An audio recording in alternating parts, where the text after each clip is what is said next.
السلام عليكم ورحمة الله وبركاته نحمده ونصلي على رسوله الكريم قال الله عز وجل في القرآن العظيم أعوذ بالله من الشيطان الرجيم بسم الله الرحمن الرحيم أقيم الصلاة لدلوك الشمس إلى غسق الليل وقرآن الفجر إن قرآن الفجر كان مشهودا صدق الله المولانا العظيم وصدق رسوله النبي الكريم সুপ্রিয় দর্শক মণ্ডলী কাছে দূরে দেশে এবং দেশের বাইরে যে অবস্থান থেকে চোখ রেখেছেন নিউজ 24 পর্দায় আপনাদের প্রিয় অনুষ্ঠান ইসলাম আমরাকে দেখার জন্য সকলকে আজকের এই সুন্দর আয়োজনে জানাচ্ছি স্বাগত এবং আল্লাহ রাব্বুল কারীমের তৌফিক কামনা করছি আল্লাহ তাআলা যেন আমাদেরকে শেষ পর্যন্ত অনুষ্ঠান করার এবং শোনার যুক্ত থাকার তৌফিক দান করেন।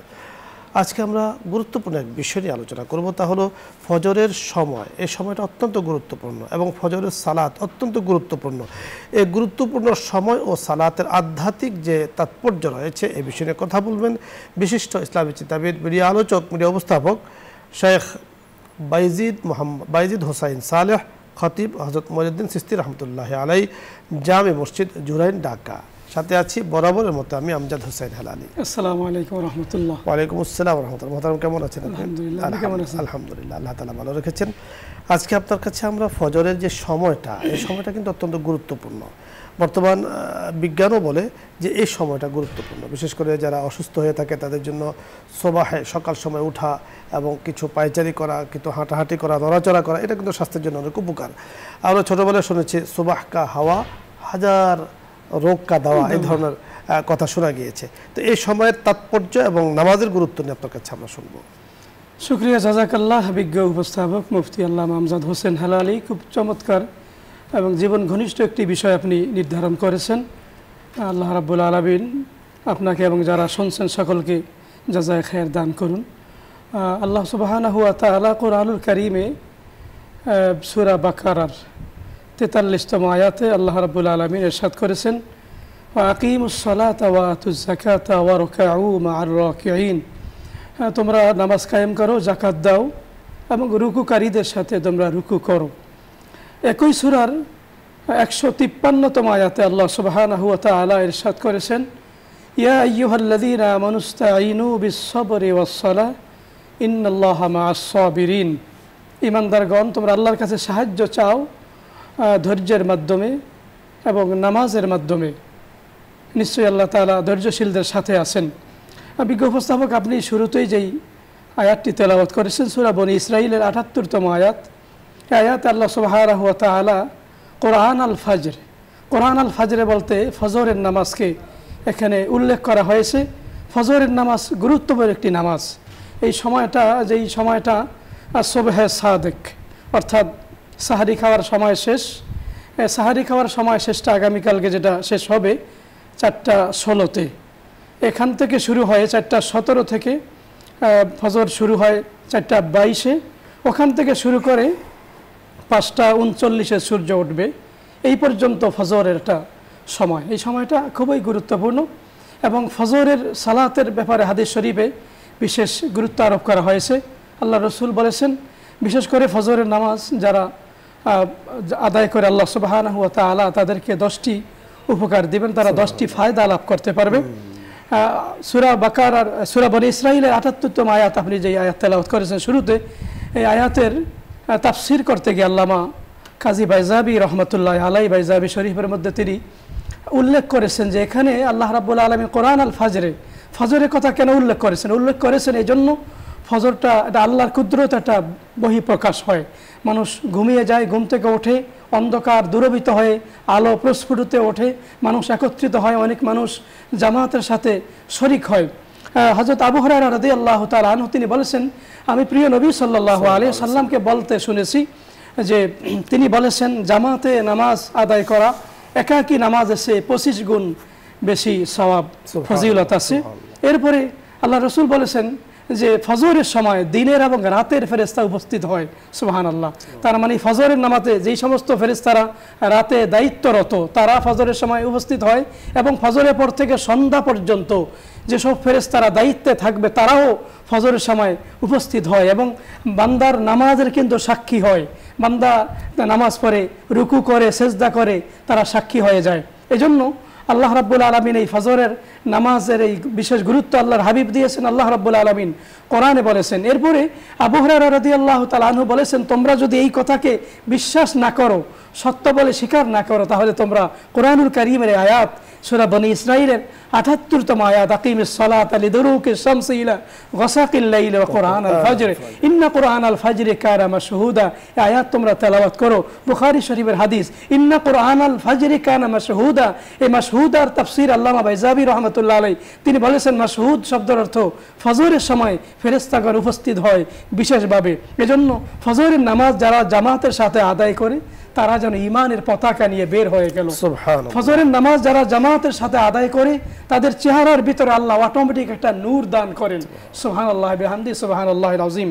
এজন্য মডার্ন সায়েন্স গবেষণা করে বলেছে যে মহিলারা তো চেহারা সুন্দর করার জন্য মেকআপ করে, কত কিছু দেয়। মডার্ন সায়েন্স বলেছে মহিলারা যদি জানতো সেজদা দিলে চেহারা নূরে নূরান্বিত হয়, আলোকিত হয়, কিয়ামত পর্যন্ত মহিলার আল্লাহর জমিনে সেজদায় পড়ে থাকতো। সুবহানাল্লাহ। অত্যন্ত চমৎকার বলছিলেন দর্শক মণ্ডলী। কোরআনকে ফজরের সময় তেলাওয়াতের যে ফজিলা আমাদের মুহতারাম পুরো চমৎকারভাবে বলেছেন। এই সময়টির অত্যন্ত গুরুত্ব রয়েছে। আমরা দেখেছি আমাদের ছোটবেলায় আমাদের মা চাচিরা সকালবেলায় উঠে কোরআন তেলাওয়াত করতেন, আর যেই ঘরে দিনের সূচনাতে কোরআন তেলাওয়াত হয় আল্লাহ রাব্বুল কারীম ওই ঘরকে বরকতময় করেন। কোরআন সম্পর্কে, তেলাওয়াতে কোরআন সম্পর্কে আল্লামা ইকবাল रहमतुल्लाह अलैह बड़े चमत्कार বলেছেন, दुनिया की किताबों में कुरान चमकता है। দুনিয়ার কিতাবের মধ্যে কোরআনের কথাগুলো, কোরআনের আয়াতগুলো চমকাচ্ছে। কোরআন में अल्लाह का फरमान चमकता है। আর কোরআনের মাঝে আল্লাহ পাকের হুকুমগুলো রয়েছে। আল্লাহ পাক যা আদেশ করেছেন, নিষেধ করেছেন তা রয়েছে। आदत बना ले जो তেলাওয়াতে কোরআন की, যে ব্যক্তি কোরআন কারীমের তেলাওয়াতের অভ্যাস করে নেয় তাহলে আল্লাহকে নজরু মে ও ইনসান চমকতা হয়। সুবহানাল্লাহ। আল্লাহ পাকের দৃষ্টিতে সে মানুষ চমকিয়ে যাবে। আমরা তো চমকাতে চাই।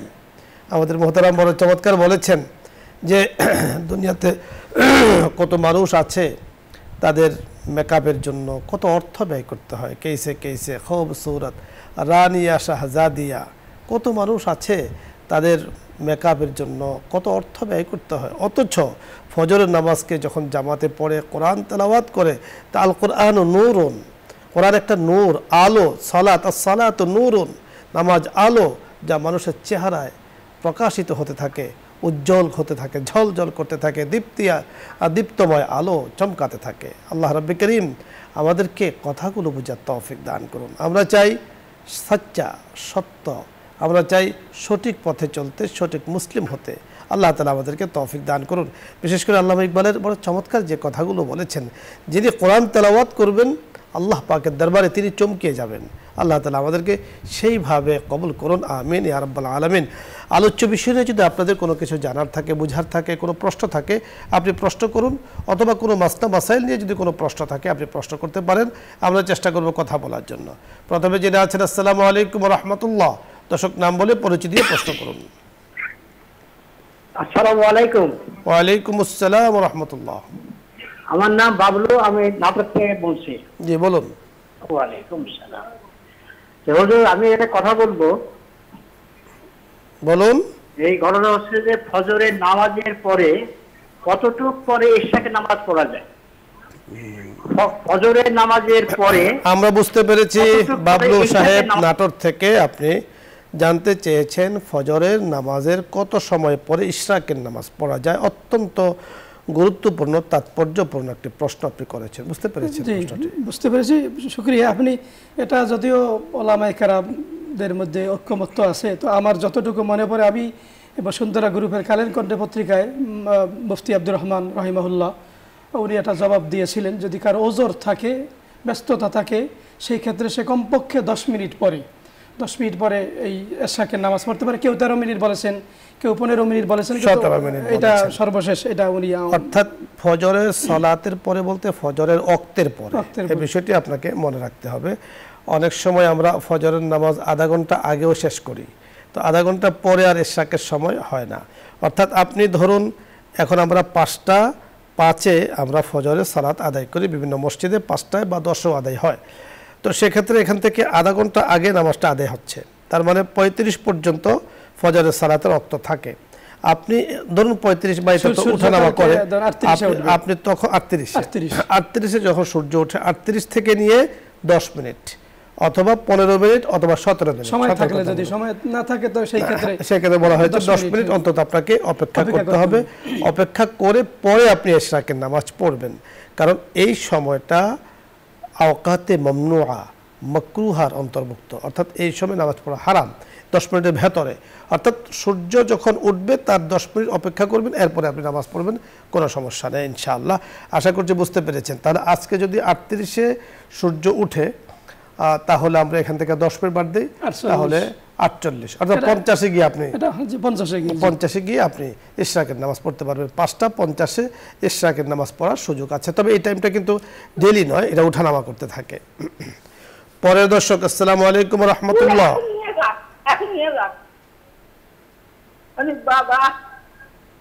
জি, প্রশ্ন করুন।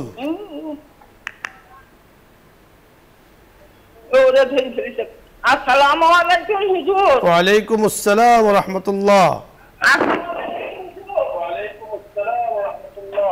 হুজুর, আমি দুইটা প্রশ্ন করব, আপনি একটু উত্তর দিবেন। বলুন। একটা হচ্ছে এখান থেকে ডাইরেক্ট মদিনা যেতে কত টাকা লাগে? মদিনায় যেতে কত টাকা লাগে? জি, ডাইরেক্ট মদিনায় যাব, এটার জন্য আমি 1,30,000 টাকা দিচ্ছি। তো উনি অবশ্য আপনি দ্বিতীয় প্রশ্ন বলুন। দ্বিতীয় বিষয় কি? আমি ভুল করছি না? দ্বিতীয় বিষয়টার জন্য কি সম্ভবত ভুলে গিয়েছেন, স্মরণ আসলে আরেকবার প্রশ্ন করবেন। আপনি যে বিষয়টি জানতে চেয়েছেন এটা আসলে কোনো মাসআলা নয়। আপনি জানতে চেয়েছেন আমাদের বাংলাদেশ থেকে সরাসরি মদিনায় যেতে কত টাকা লাগে, অর্থাৎ উমরায় যারা যাচ্ছেন।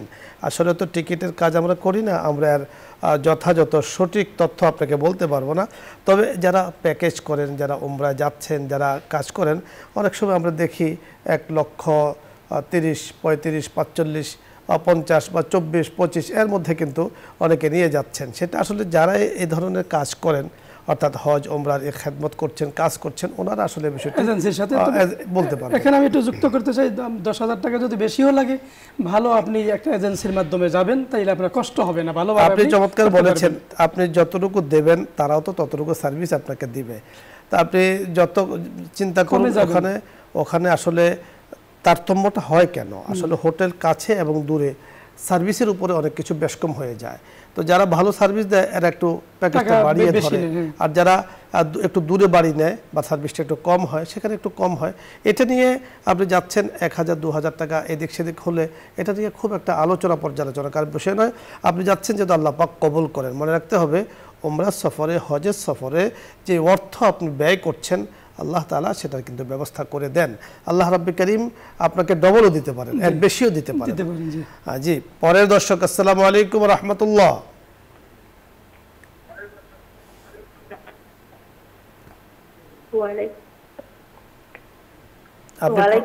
জি, প্রশ্ন করুন।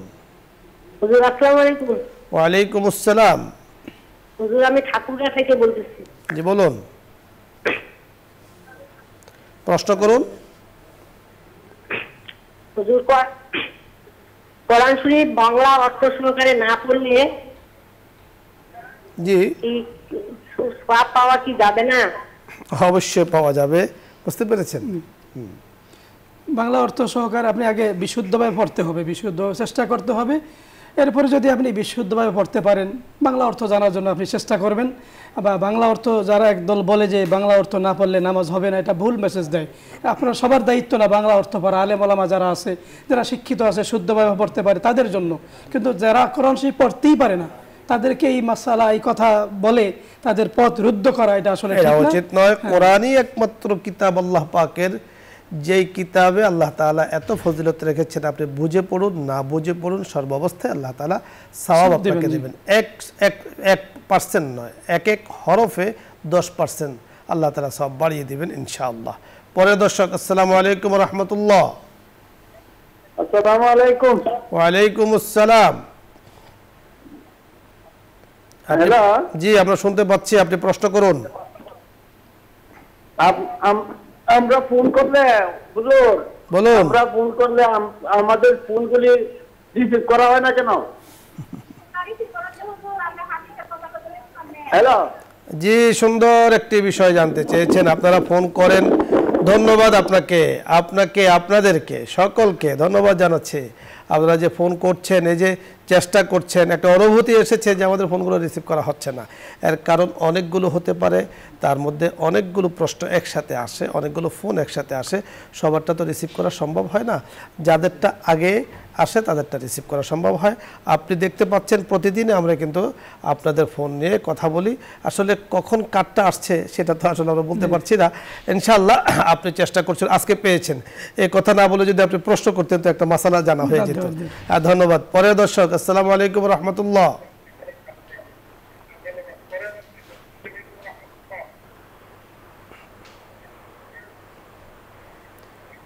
জি দর্শক শুনতে পেয়েছেন, প্রশ্ন করুন।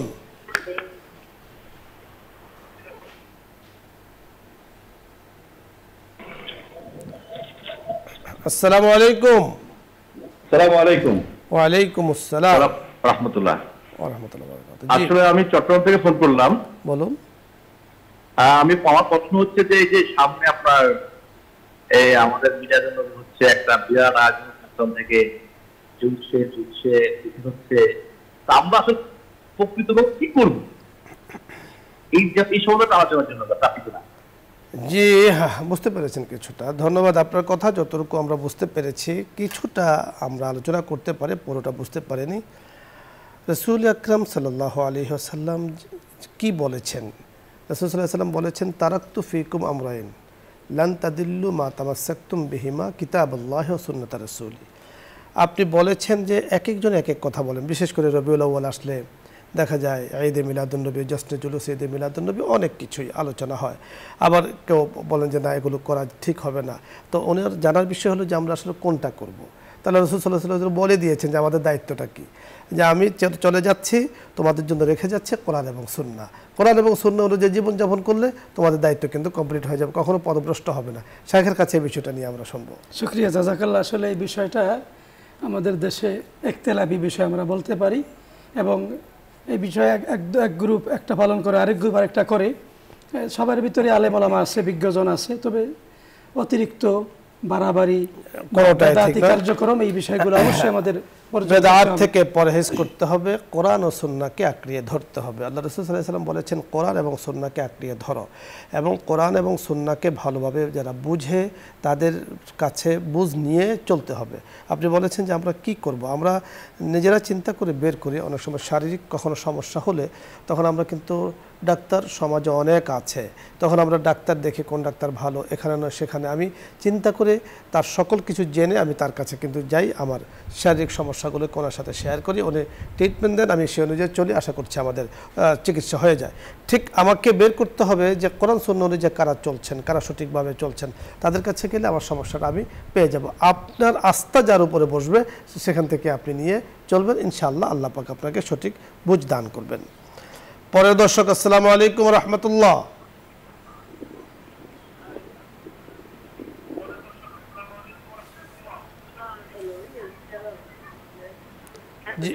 জি দর্শক শুনতে পেয়েছেন, প্রশ্ন করুন।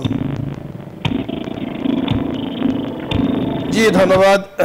আপনি চেষ্টা করছেন, কানেকশন পাচ্ছেন না, আমরা প্রশ্নে আর যেতে পারছি না। আমাদের হাতে সময় যতটুকু আছে আমরা দোয়ায় চলে যাব।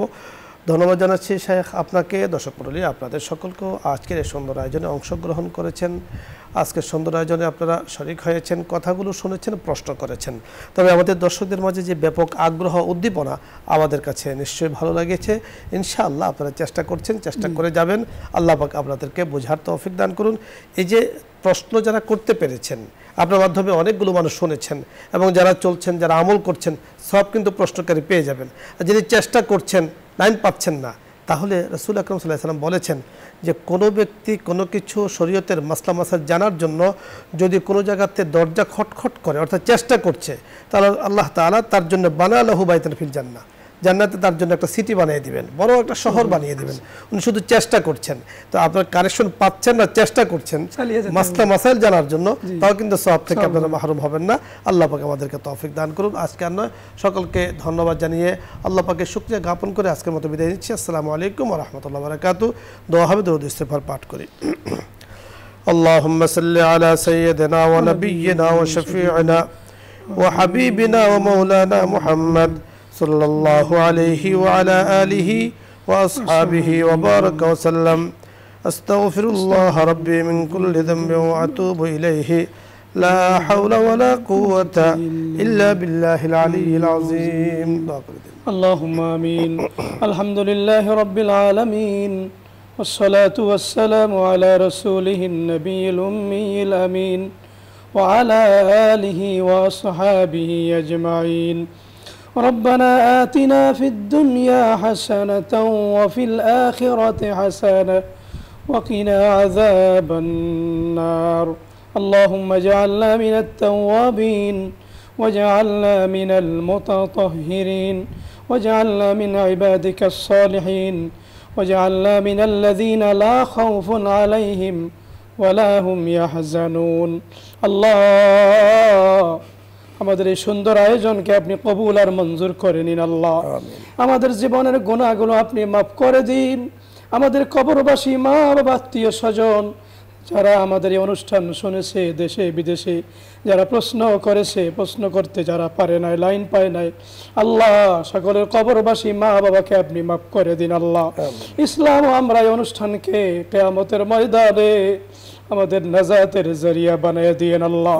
পবিত্র রবিউল আউয়াল মাস নবীজের সিরাতের অনুসরণের মাধ্যমে আমাদেরকে খাটিয়া আশিক রাসূল হওয়ার তৌফিক দিয়েন আল্লাহ।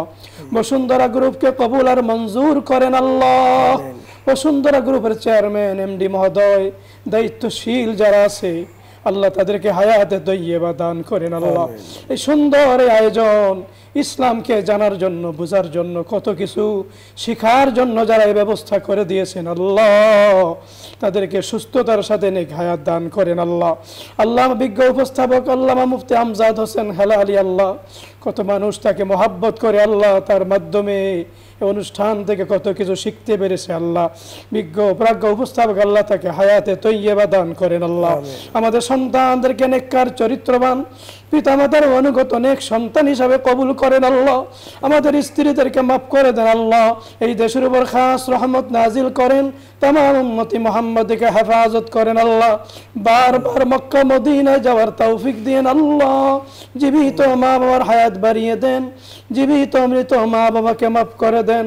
রব্বিরহামহুমা কামা রব্বায়ানি সগীরা, রব্বিরহামহুমা কামা রব্বায়ানি সগীরা।